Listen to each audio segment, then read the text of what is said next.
Hey guys, welcome to my channel. My name is Don, and today we're going to take a close look at the Miami Dolphin defense at the halfway point of the 2022 season. And guys, I think we need to first go back and look at last year.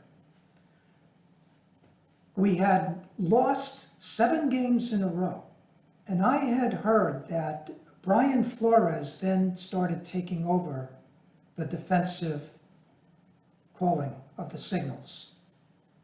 I don't know that that's what happened. That's what I heard. That's what I believe happened, because Flores knew if they continue to lose, his job is on the line. If I was in his shoes, that's what I would have done. That's what I think happened. And then the Dolphins won 7 games in a row. The defense got a lot more aggressive. When we went for a new coach during the offseason, here's what I believe happened, guys. It's just my own thoughts. Send me your comments on this. Let me know what you think. We had a good defense. We did not need this team to be rebuilt from the ground up. We had a solid defense. It needed to have some improvements, but I don't think they wanted to start from scratch. The Dolphins are looking for a Super Bowl now. I think when they interviewed Mike McDaniel and other candidates, I think they told him, look, we have a defense that is already doing well. We want to build on that. The offense needs to be overhauled. Although I do think they told them, we're looking for a guy who's going to want to stay with Tua. Okay? And I think Mike McDaniel knew if he was going to get this job, he had to go along with that and say, yeah, we'll keep Josh Boyer. He probably interviewed him, and Josh Boyer talked about Bill Belichick and how he worked for him for so many years, and it's that aggressive New England style defense. How can you argue with that? Look at how we did last year and the year before. So I think he agreed with that. So 2 things that I think that Stephen Ross and Chris Greer kind of pushed on to Mike McDaniel was keep the defense intact and stay with Tua. This is just my opinion, guys. Again, send me your comments. Let me know what you think. And Mike McDaniel went along with it. And so now we come into this season, guys, and we see what's happening, okay? Mike McDaniel has done a fantastic job with the offense, okay?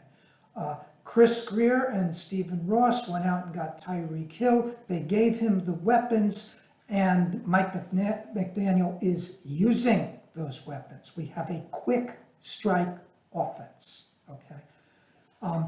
The reason we went out and got Bradley Chubb was because you can see the defense needs help.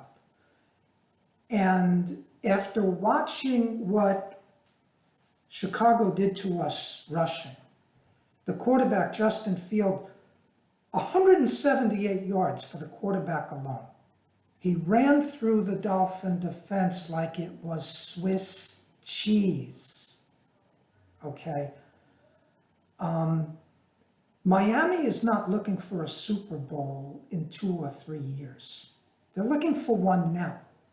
This year, next year. They are making a run for the Super Bowl this year. That's what they're trying to do. And if they don't get it this year, they want it next year. Okay? It's not some dream years down the road. Okay? They feel they've put the pieces in place, and they're going to still try. Look, we're 6-3. Can we win a Super Bowl with the defense we have now? Guys, I believe we can. Look what Josh Boyer did against the Lions. He shut them out. He made the adjustments.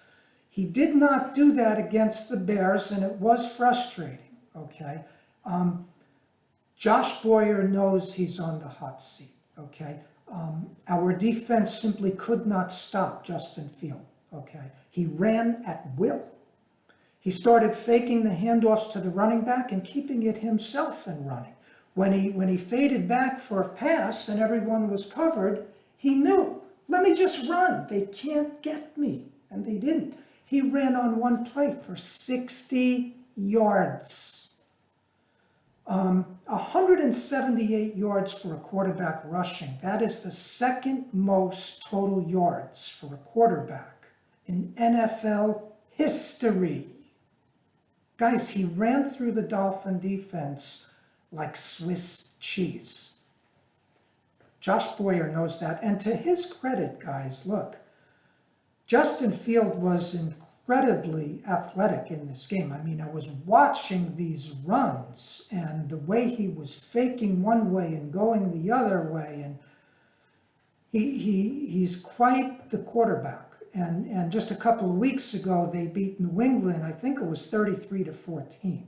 Okay, so it's real easy to just start picking on Josh Boyer and saying, "Hey, this is pathetic."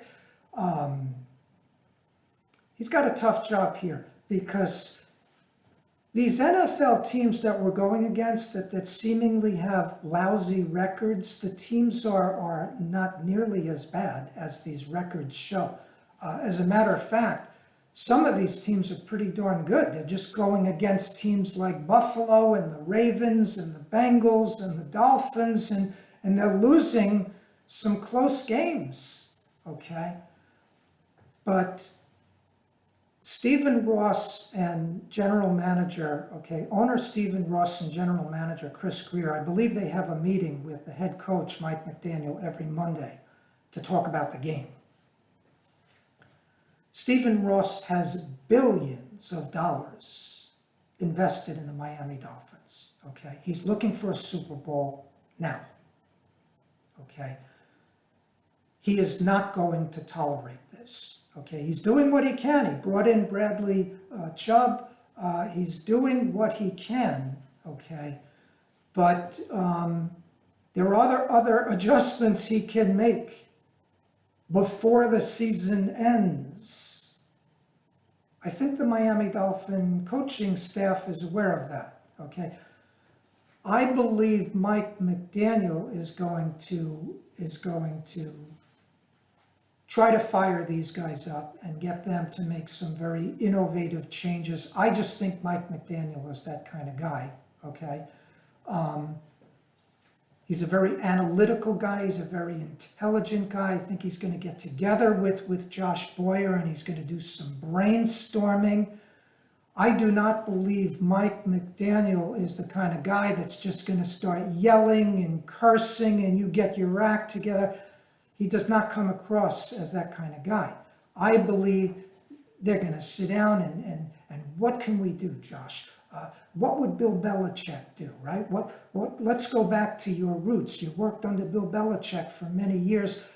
They're going to try to work this out, guys. In the meantime, we're 6-3, and we're in position to make a run for the playoffs. And if we can make some adjustments, guys, look at what we've got. Let's look at our defensive line. Okay, everybody talks about Christian Wilkins like he is all world. Okay, I have heard Bill Belichick praise this guy. Okay, who's next to him on the defensive line? Our nose tackle, Raekwon Davis. He is 6'7", 330 pounds. The guy is a mountain of a man.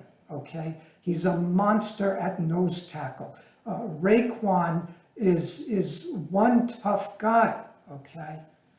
Now we've got Jalen Phillips on one side, edge rusher, Bradley Chubb on the other, okay? And even some of the other guys that we bring in, okay, they get sacks, they block passes. Guys, we've got strong personnel. We got Jerome Baker at linebacker. We've got some other tough guys at linebacker. We've got some all-stars and all-pros in the back there in the backfield. We've got the personnel, okay? So let's see what kind of adjustments that Josh Boyer makes and how Mike McDaniel can help Josh with his intelligence instead of some of these other coaches that'll just start yelling and screaming and pointing fingers. I think they're going to watch the film. I think they're going to be very strategic and analytical, put their minds together. But guys, we have a lot to work with. So the bottom line is we're 6-3, and we're at the halfway point. This is going to be real interesting. If you enjoyed this video, I hope you click on the like icon. Send me your comments and subscribe to my channel. I'll see you guys next time.